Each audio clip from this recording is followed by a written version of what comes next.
ಬೆಳಗಾವಿಯಲ್ಲಿ ರೈತರು ಬೀದಿಗಿಳಿದು ಈಗ ಪ್ರತಿಭಟನೆಗೆ ಮುಂದಾಗಿದ್ದಾರೆ. ಯಾಕೆ? ಏನಾಯ್ತು ನೋಡೋಣ.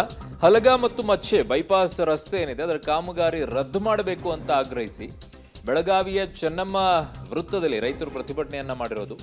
ಕೃಷಿ ಜಮೀನಿನಲ್ಲಿ ರಸ್ತೆ ಕಾಮಗಾರಿ ಮಾಡ್ತಾ ಇದ್ದಾರೆ ಅಂತ ಆಕ್ರೋಶವನ್ನ ವ್ಯಕ್ತಪಡಿಸ್ತಾ ಇದ್ದಾರೆ. ಡಿಸಿ ಕಚೇರಿಯವರೆಗೆ ಪ್ರತಿಭಟನಾ ಮೆರವಣಿಗೆಯನ್ನ ಮಾಡಿದ್ದಾರೆ.